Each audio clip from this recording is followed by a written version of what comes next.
Hello, welcome back to Obduction. So before we begin, I want to mention that two of my favorite Let's Players, Lucagen and NigoB, are playing the first Myst game together. And they just released, as of filming this video, so it's been a while now, but they just released the first part in playing Myst together. And I am so excited. I love both of them, and you know how much I love Myst. So go check them out, tell them that you want them to play all the games, and tell the comments who sent you. Alright, let's play our game. So, last time we turned a valve up there, and I don't know what it did. I don't see water coming down here.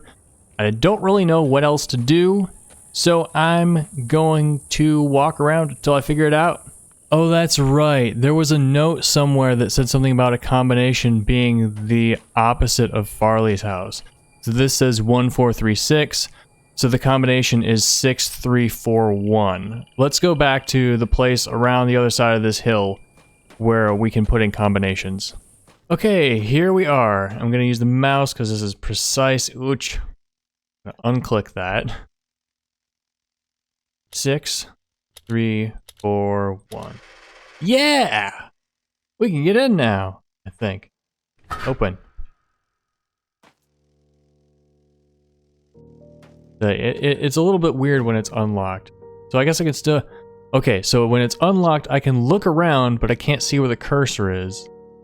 Unless it's on something... I'm not quite sure how this works. But then if it's locked, then it's just always there. So if I want to, like, turn off the cursor while I'm looking at something, I can press that and then move. So it looks like we've got a map. I almost called it a mop. Completely different things. There's the battery. Here's the tree.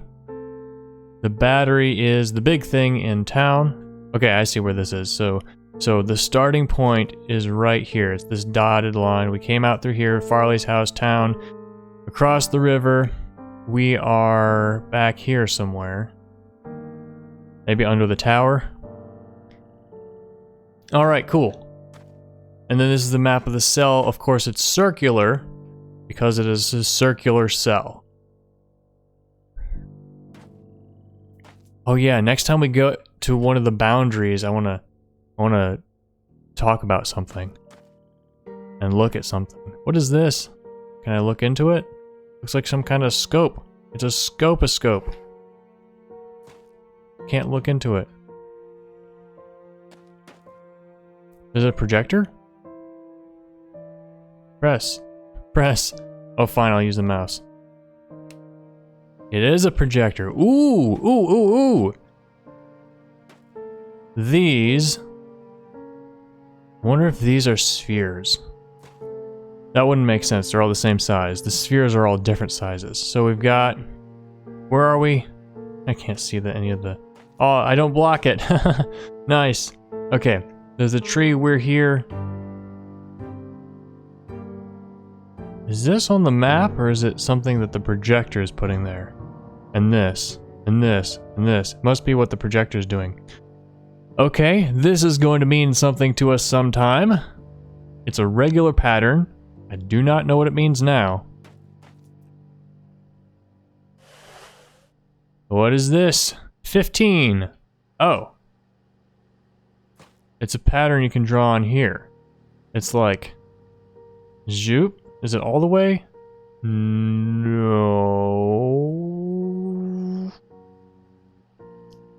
No, it's just these 9. These right here, connected. And then these. Oh.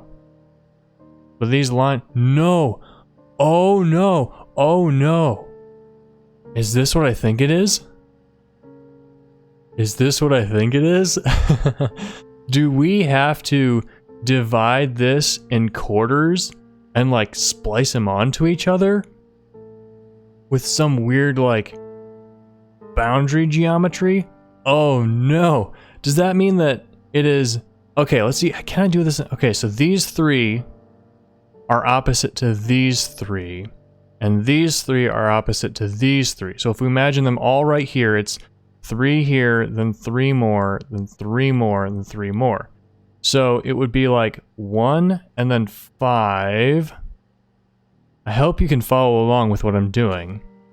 So it's like, because look, these lines are shaped differently.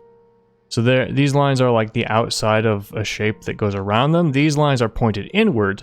So if we move the dots to where the lines here, if we like slice this up into quarters, or not quarters, or slice this up into 4 somehow, and then rearrange them so that all these 4 lines are pointing in the right directions. That's what I'm talking about. So I hope you can see that. So like this is a line this way. So it can be this line, or it might be that one. I'm not sure which one. But let's imagine it's this one. So then if these 3 go over here, and, well, okay, I went over here. Okay, so if these 3 go over here, these 3 go down here, and these 3 go up here, then it would be like, oh god. The one starts here, goes to this one, goes to, which one next? This one? I guess? And then the 5 would start, oh, I'm having trouble picturing this. This shape is would not be a 9. Not be a 9 shape. Like this box in the middle, we want something that makes a 9 shape. So I'm not quite sure. Unless this circle is the same as, which one? This one? Unless these 2 circles are meant to be the same? I don't know. I don't think I can actually figure this out right now. Anyway, it looks like it's going to be something like that. These, like, okay, maybe I'm totally wrong. Maybe I'm totally wrong. We'll see. We will solve the puzzle. Do not tell me the solution. The blind let's play. I want to solve it all myself. Oh, this is hard for me to read.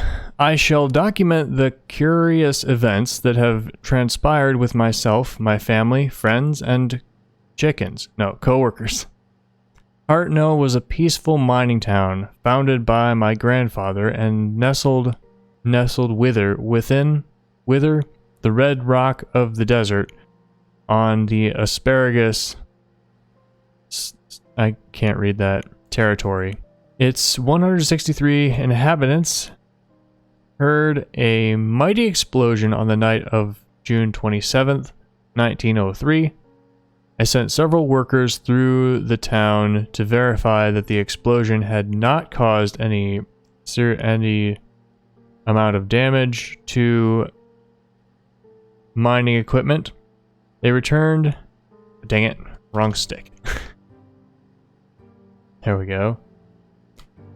They returned and reported that it must have been a loud clap of thunder caused by dry lightning, for they found no damage. It was not until the night of the next morning that we were amazed to realize something profound had indeed occurred.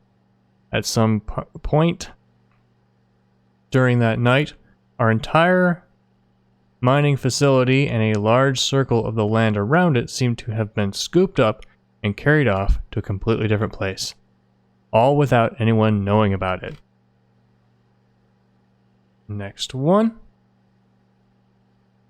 I like how the paper floats up and then toward you. The entire landscape outside of our circle of desert could only be described as alien. Large floating rocks could be... Okay, there's a period there. Large floating rocks could be seen in the distance. No one had ever seen anything like it anywhere on Earth. We fully explored our new surroundings, hoping to find a way home. No way home was ever found. In fact, we soon discovered what we take for granted now. Not only could we not get back home, but also we could not access the landscape outside the desert. Curiously, we discovered that a flow of water was provided from a high point of rock, and we discovered a small tree growing in the very center of the circle. Our central tree that so important to our lives here was just a mere sapling back then. That word mere looks like meme to me. The tree was just a meme. Species description. Mfang. Through ambassador seeds, the Mfang were the first non-human species humans we were introduced to. An Liang was the first to call the alien a Mfang, impressed with their advanced ability to imitate our sounds, movements, and mannerisms, although they have a name for themselves. Their language is mostly unpronounceable by humans. As a result, and because of their mimicry abilities, communication with the Mfang is primarily accomplished by their learning human languages rather than humans learning to speak Mfang. They have been able to learn almost every human language represented in Hunrath, enough to provide functional, if rudimentary, communication. The Mfang basic external morphology is remarkably humanoid. Bilateral symmetrical tetrapods. That means that they have a right side and a left side that mirror each other, and they have 4 limbs. Bipedal. That means that 2 of their limbs are legs and the other 2 are not. Head with anterior facial features. Mouth. Eyes, nostrils. Oops.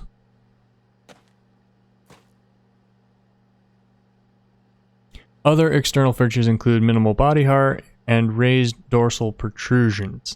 That means back spikes. Constitution is somewhat frail due to apparently their thin and lightweight internal structure, but internal investigation has not been possible.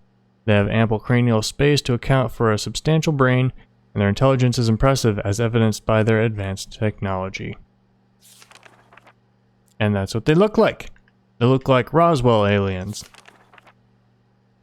Arai. After a certain level of maturity and health of the tree, a passage opened at its base.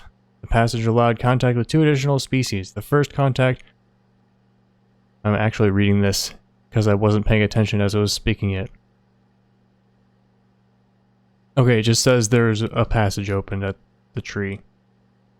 The first contact was with the Arai. The first contact revealed the Arai to be large beetle-like insects. We were unable to communicate directly with them in any way. They appeared to have some rudimentary level of intelligence. It was Lurnik Toth, do not know how to pronounce those letters, who first made the journey through the heart to Kaptar, and named both the New World and the inhabitants. The Arai have 3 distinct variants that have come to be referred to as Barnacle, Beetle, and Polyarc. Although their morphology is dramatically different from human, their internal systems, like all of our neighbors, are supported by similar atmospheric composition and basic nutrients. That means we can breathe and eat when we go to their place. In their barnacle stage, the Arai are completely immobile. The Arai stay in this egg-like development state seemingly indefinitely. In order to hatch, they must be in proximity of a polyarch and fertilized by the beetles after a certain stage of maturity. The beetles are the eyes and ears and hands and feet. With only a minimal nervous system of their own, they are essentially the sensory extensions of the immobile polyarchs. They are able to execute simple commands, but apparently have very little in the way of individual sentience. I'm having trouble keeping track of all this info, and I'll hear it again in the editing, probably, unless I skip through it like I sometimes do. And I'm sure we'll run into these and learn about how they are when we get there. Alright, there's the beetle kind, I think. The Arai polyarchs are the intelligence and consciousness of the species. Although it was obvious there was intelligence beyond the species, it wasn't until Caroline Farley began spending large amounts of time in close proximity that deeper communication began. With a room nearby, Farley was the first to communicate non-verbally and learn much about the species, including some historical information. The Arai species survived in their world while several other sentient species came and went. Among them, an ancient species who formed a deeper relationship with the Arai, carving temples and dwellings for them in the rocks. And later, a more recent species that took over much of their homeworld. This latter species was especially adept at mechanical construction, using it mostly to capture and process large flying creatures, using the beetles as bait. Maybe these are the beetles. Or maybe this is the polyarch, I'm not sure. It would be nice if they had labeled them. Valine. The final species to be discovered were the Valine. The Valine had been communicating with the Arai for many years through ambassador seeds, but became part of the larger community very shortly after the Arai. With a large and imposing frame and a form of communication based on a complex multi-voiced low-frequency rumble, the initial introductions were intimidating. Hello. After several attempts, Emile Vidal was Amelie Vidal was able to begin some rudimentary communication and began visiting the Valine in Marais, which she named, on a regular basis. She discovered a complex and amazing society that was able to use their technology in unexpected ways. They had the ability to quickly transform their world using extruded structures based on some form of complex miniature substrate material. Complex miniature substrate material. I do not know what that means. Unlike the other worlds, the Valine sphere is scooped out of a Valine resettlement group that was preparing to set off into space to find a new homeworld. This was their way of life, to put themselves into stasis and scatter themselves through the stars. Neat. That was a Stargate episode with a species like that. Stargate Atlantis.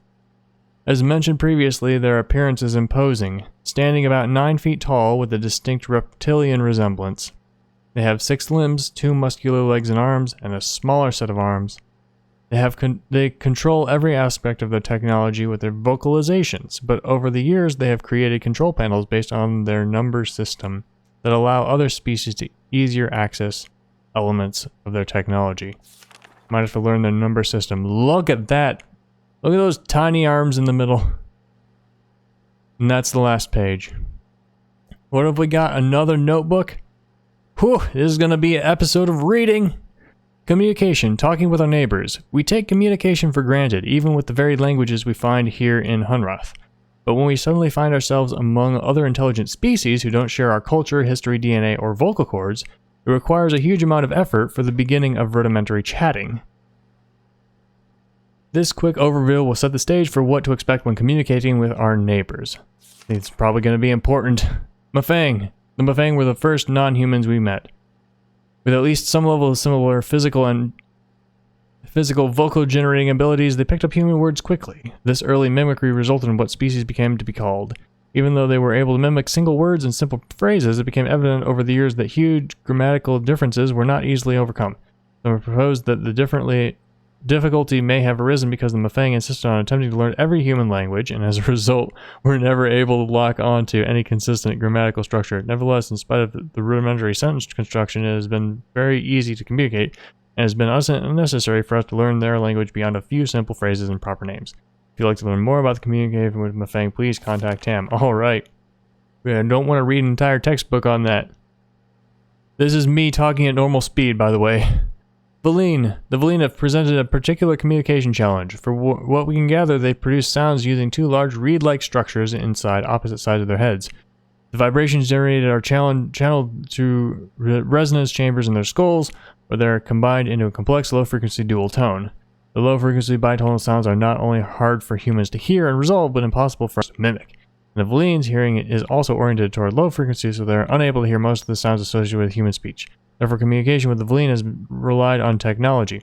They have adapted consoles, which the Valine fluently control with vocalization, for use by other species. Over the years, some individuals of other species, including a few humans, have learned to communicate very effectively using this method. Humans have been able to pick out some higher frequency characteristics of certain key Valine words over the years, and although we can't speak to them in a way that the Valines can understand, we can occasionally able to hear and recognize the words when spoken distinctly by the Valine.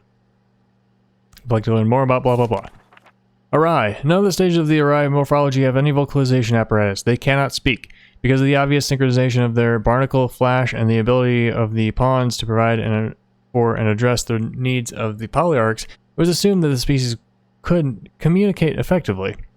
It was not until Farley began to spend large amounts of time in the Polyarc antechamber that the first clues of this communication became evident. After months of research, Farley began to have limited success with receiving some kind of simple messages that were coming from the Polyarcs. It is apparent now that the Polyarcs have been attempting to communicate the entire time, but they themselves have been experimenting with various channels until they finally got a response from Farley.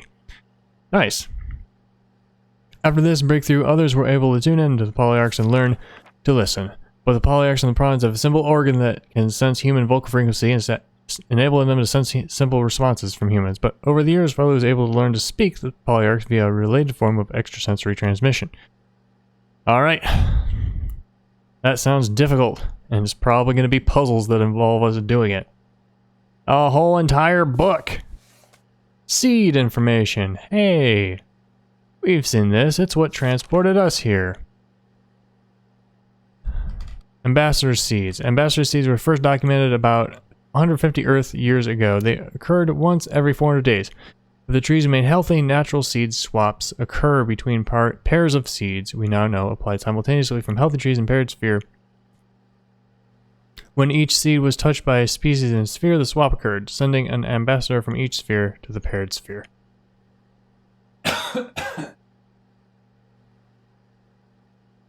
That lines up with what happened to us and how we got here. We found a seed, and it teleported us here. Location of the swap is defined by the locations of the pairs of seeds. Alright, so each seed has a pair, and then where one of them is and the other one is, they swap a little bit of space and everything in it. After the first swap, the seeds recharge quickly, allowing for a quick return. So what I take from this is that when they're working right, they're supposed to swap and then swap back. First meetings were intense but naturally short. It was quite a surprise for both the Mfang and us. Over time, the seeds required more time to recharge, producing longer visits between species. Collector seeds. Everyone who arrives is familiar with the collector seeds, the bright light that we were all drawn to right before the event that brought us here. Oh, this is the ones that got us here. Is a collector seed. What new arrivers may not be aware of is that these seeds, like all seeds, come in pairs. When the tree drops a collector seed on the ground, it signals that its twin has begun its quest for a new being. That search may take hours or it may take years. When an appropriate situation, a natural threat of death, is found, the seed activates and swaps a smaller but varying sized sphere from Earth or whatever the appropriate homeworld here to Hunrath. As Hunrath became more populated, we would watch for a newly dropped collector seed, collect it, and place it in the entry canyon area. This allowed us to provide a more predictable entry experience for new arrivers and provide a single area to collect any resources that may have come along with the new arriver. Alright, so it seems like this was a normal, often occurrence, but now it seems like almost everyone is gone, and CW is the only one left, and then we're here. And, something happened. Unlike ambassador seeds and mother seeds, collector seeds do not seem to survive. The inner core is spent, leaving only a lifeless outer husk. Not a very effective seed, is it? So in order to read this, because of the position of my monitor, you know how if you look at a monitor from high up or low down, all the colors change? Well, for me, it does that not enough to notice while I'm playing games, but just enough to make it hard to read notes like this. So I'm actually tipping my monitor back in order to read this. Mother seeds, postulated but unverified. First suggested by Alima Hamasa. The notion of mother seeds extrapolates the behavior of the lesser seeds to a superseed. She posited the process that actually created the paired spheres was similar to all Earth swaps, but on a much grander scale. Not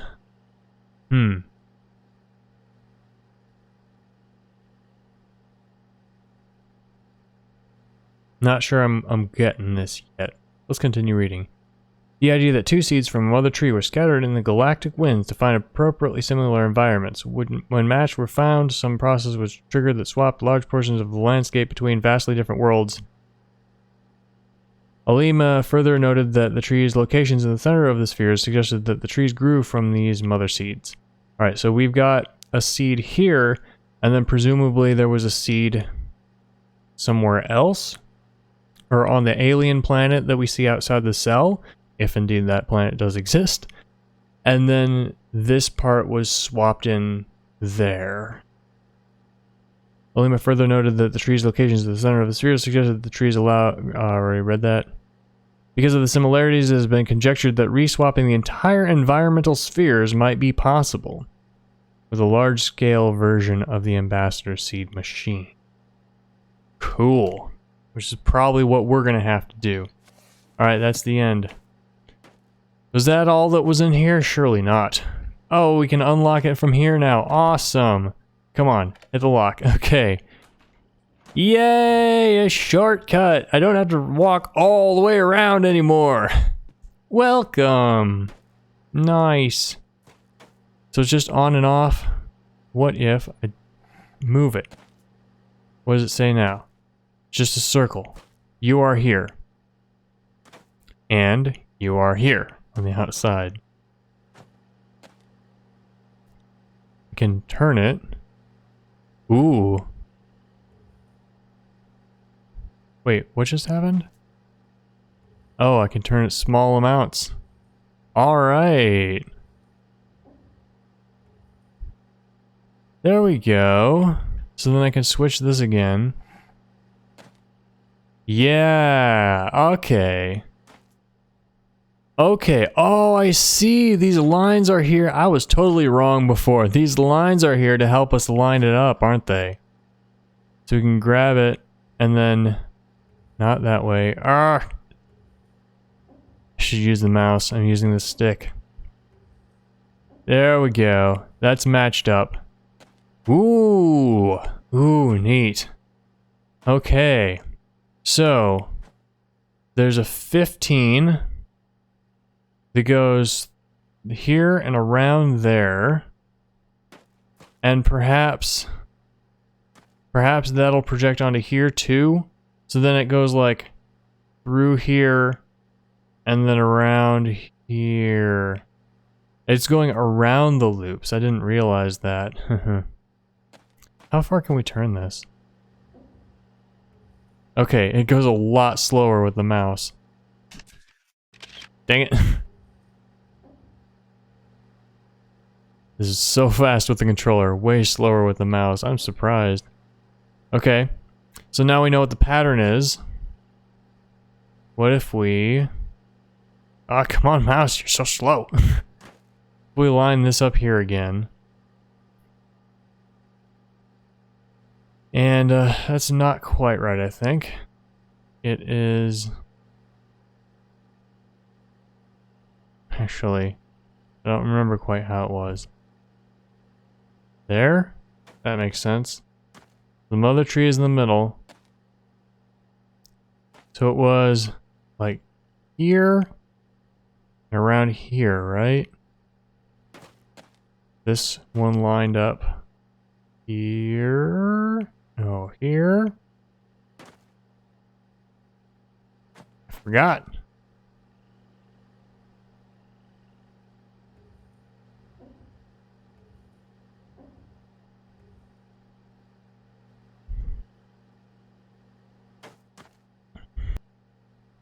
Yeah, so we have it's down around the bottom one. So come on, move.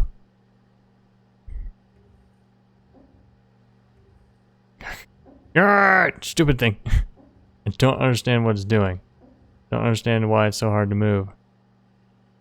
If we do that and overlap the center one with the center tree, again, so it's around these down here.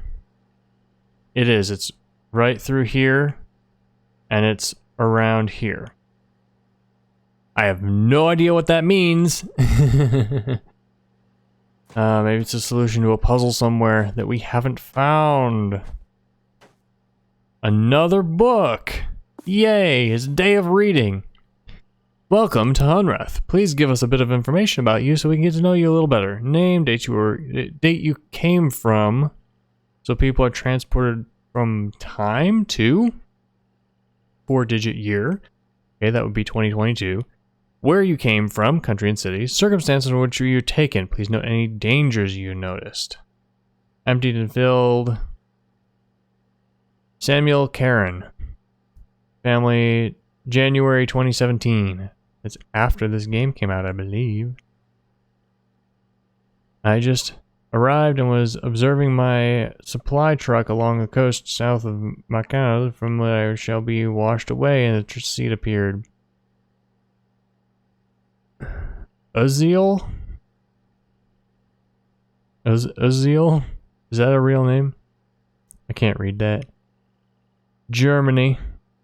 Last thing I recall is the large rumbling was hiding in the cellar of a vacant building.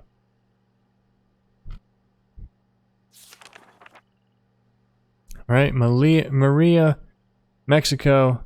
My boat and Bad Storm.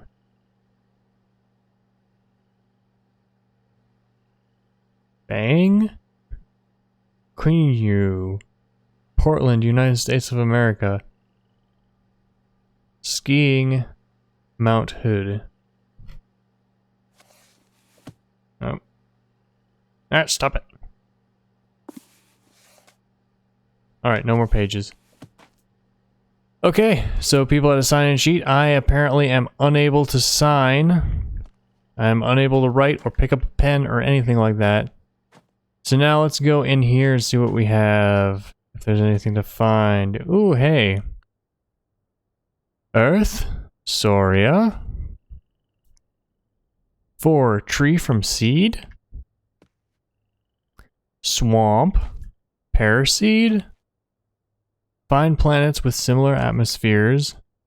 Heart connected. Path open when mature. Heart superposition. 4 species meet. What happens at fruition? Swap where? Home. When? Maybe dead?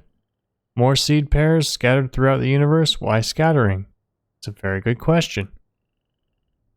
Maybe it's trying to survive into the future of the universe. That's the reason why plants scatter their seeds, after all. Can we look at this? No? Yes? Let's play. Play. Let's rewind. That seems to be at the end. I remember when we had to rewind things if we wanted to listen to them again. I was born that early.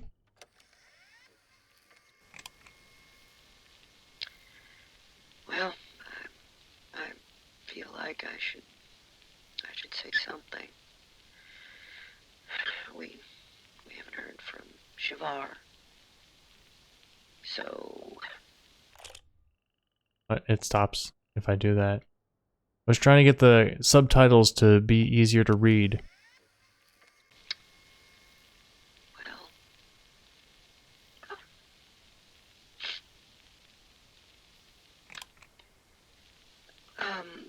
So we assume that Shavar, well, the attack is inevitable. We just don't know when. So Shavar and her family, and others she trusts, I guess. Well, they'll arrive when they can, without giving, like covertly.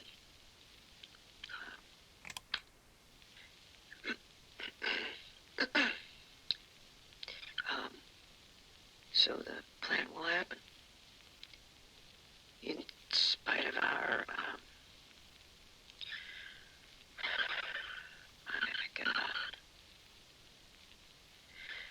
we're locking down as much as possible here, and moving everybody out. CW will stay here, and I'll go to Arai at the last possible moment. Most are gone. There's just a few left here now. The mayor got out early.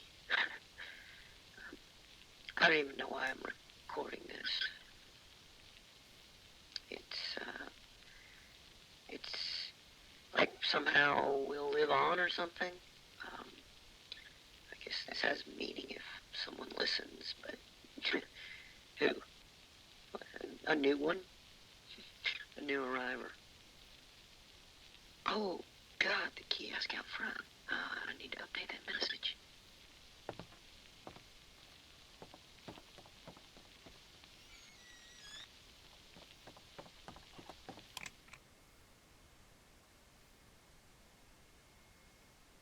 Alright, seems like we've gotten to the end. Let's eject. Oh, we can eject. Alright. Yep, turn it around. See what's on the B side. Anybody know what a B side is? We all lost everything. Ah, shouldn't be forgotten. I was 3. It was April of 1983. Cecil, it was 1870 for you. Sam and Vera, you tell it like it was yesterday, but it's been 62 years since you saw that blast of light. And that's where all of our news stories began, that light. It streaked across the sky. So this is what we heard at the very beginning of the game, before we were transported. Some of you were alone. I wasn't. My dear grandma, God bless her, rejoiced as if it was some forebearer of good fortune. Vera, you said you recall smiling. None of us understood. But, well, we followed. Whether it was in the deep woods like Cecil or right outside town like Jane and Jenny, we were drawn to see more. Grandma lifted me from the carriage on the porch and walked into the yard so we could watch it unobstructed. Even in daylight, Joseph, you said it was gloriously bright. But in the twilight, it was spellbinding. And we all felt some kind of trepidation and yet attraction as we approached it, and it approached us.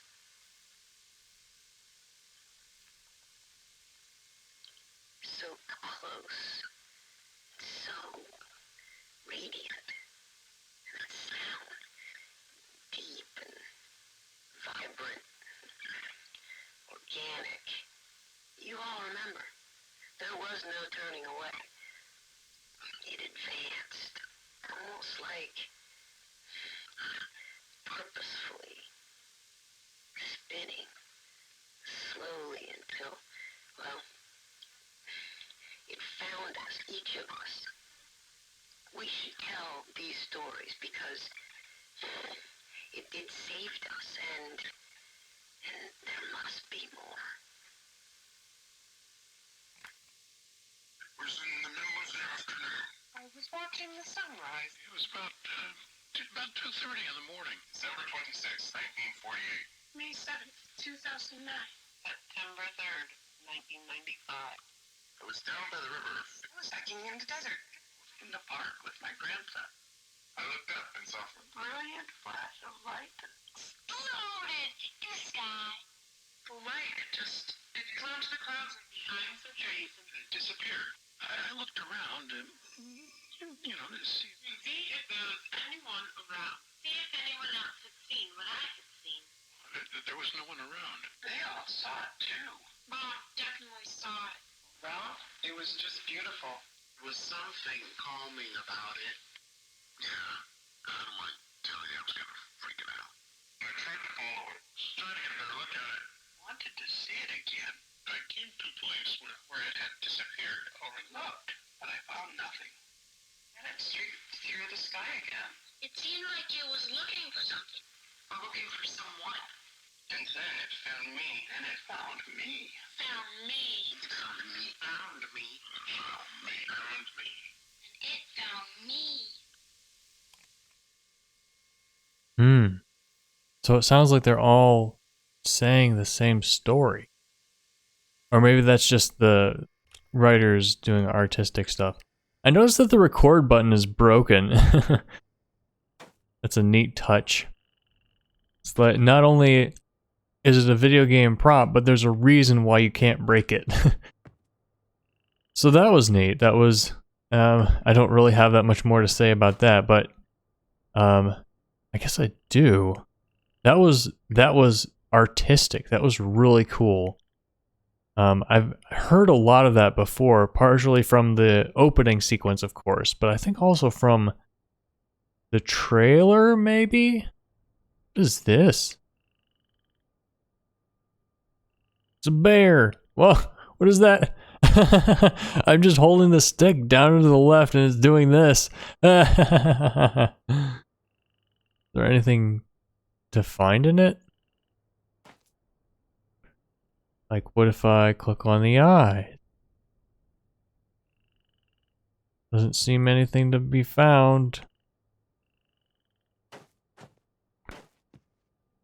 Alright, why am I using the mouse? Mouse will make me motion sick. Pictures. Kids' drawings. Of aliens, it looks like. There's one of those, I don't remember what they're called. But the big ones with all the arms. Here's the tall ones. Some of these look like they're holding weapons. Oh yeah, didn't Cecil say something about a war with the Mfang? Anyway, I already read this. My brother, small and nice, sings constantly, as noisy as a rock concert. If only he would be quiet. Oh no, he's quiet now though. Alright, anything here to help with the quest? Just a shortcut out? Surely, okay, well, we learned a lot of lore. That's important. Oh, here's what helps with the quest. This is the thing. How far can it go the other way?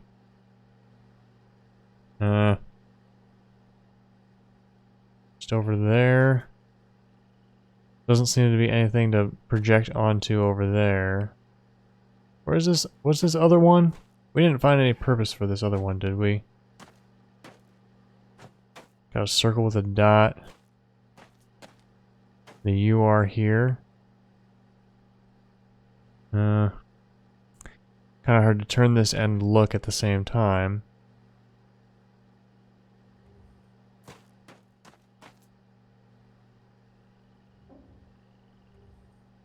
Okay. Yep. There's another door over there. I don't think we can get there, but also I don't think it would matter if we could. Come on, get in a position. Okay. So its circle is not circled the tree, it's circled beneath the tree. Wait, no, we're here. What is that circle then? What is that circle? It's on the far side of the tree? We need to get there somehow. Okay. Yeah, there's no reason for this door, right? Oh no, it's not where I thought. I was thinking of over there, but here's the door. Yep, no reason for the door. Anyway, since we're here, we might as well hop right up to the edge of this place and look at it.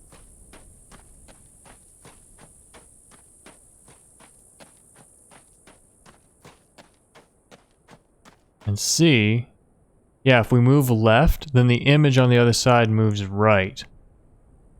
No, also moves left.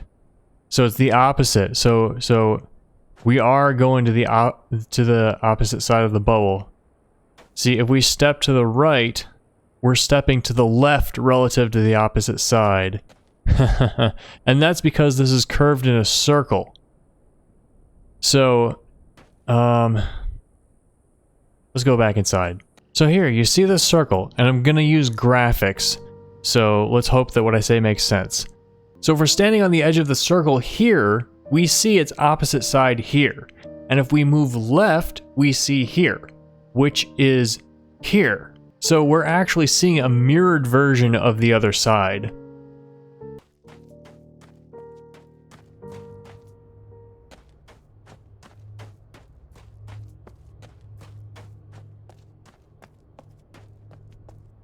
Oh, hey, we can reach the other side here. We can reach the edge here. I don't think we've been through here, so this should take us to a new place, right? Yeah. Time to see what new place we can get to. So we're seeing a mirrored place. You see, to the right, there's a fence, and to the left, there's nothing. But the fence is going to be to the left of us.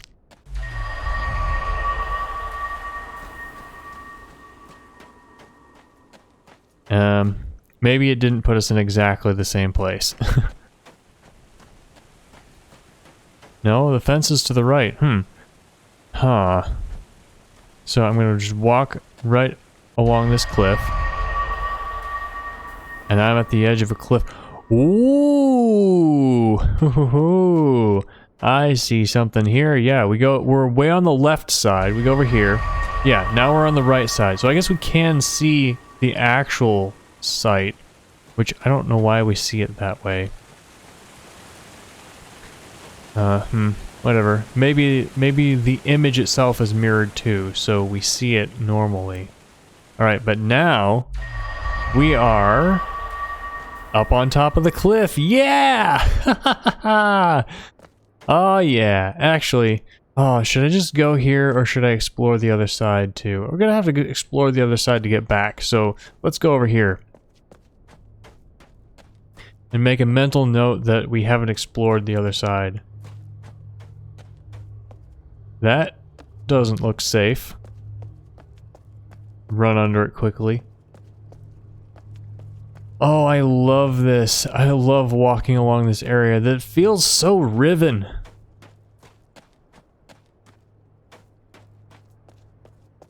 Oh. I can't wait till we start finding seeds. I mean, obviously we're not going to be able to just swap random places, but we should be able to swap, like, this spot with somewhere. Like spots that have already been swapped. Alright, we're up here now. Can we release something and make a shortcut? No? We hold it? No. I guess we don't have power over here yet. That's a little bit annoying. What have we here? Nothing. Is this a seed? Move. It is a seed. Oh, I'm not ready to use that yet. Close, close, close. Okay, fine. I'm gonna come back to that. Alright, time to explore this little area over here. We are above the town. Ooh, I bet we can find a shortcut to get back. I'm walking up here. I don't know if you're supposed to be able to get up here, but I'm up here. Okay, time to go back down. This... shove! Ooh, we can get a shortcut, yeah! This is the whole same area, okay. Let's get this shortcut. And it looks like we can go in here. Is this the other side? Yeah, it is. Let's get ourselves a... No! Oh, no! Wait, I think I know how to do that. We just have to get downstairs somehow. Okay. Where are we now? We are up here. I recognize seeing this place from below. We are close to Farley's house. See, there's the town over there. And we're going to go right above Farley's house. Hey, there's a whole area over here to explore. Alright. What are we doing?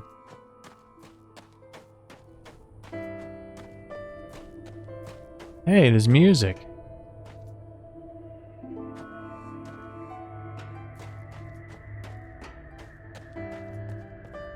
Man, it always feels good to unlock new areas to explore in a Myst-like. In a Cyan Worlds game.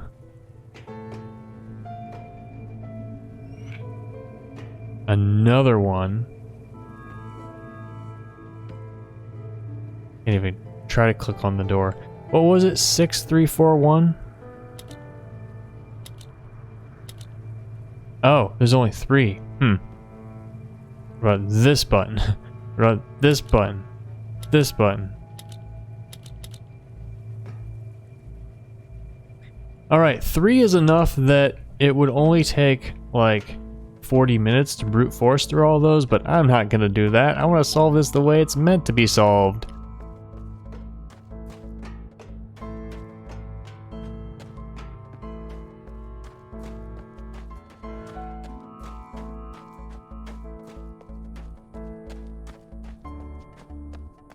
Alright, let's check out this other path. see what we got. Ooh, it's another seed. I want a shortcut back though. I want to get a shortcut. Oh, I know how to get a shortcut. I will not quite. I'm still going to keep walking around a little bit. I don't think I can get anywhere new from here. I think this is the end of the path. Cool. Alright. Not like a, you know, I stepped over a little farther than I thought I could, and so, yeah. Alright, well, I will get that shortcut. First we close this. Then we go through the house to the other side of the world. And now we can walk across here to lower this gate. Come on. And we have a shortcut. That was such a Myst puzzle. And then we can go over here and see what we've got.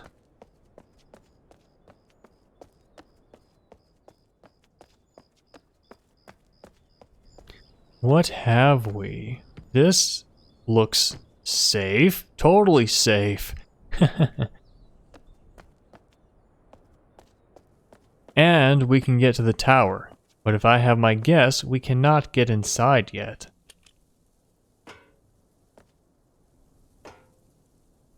Yeah. So it looks like...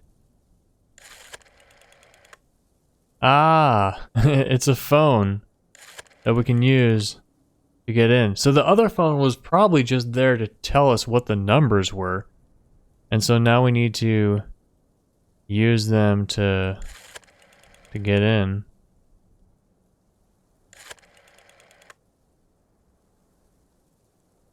I don't know what the numbers are. There's 6 apparently. Need to find the combination somewhere. So yeah, it looks like we can't get in there yet. Thank you so much for watching. Let me know what you thought in the comments and subscribe for more Obduction and other awesome games. We will see what's up with these next time. Bye!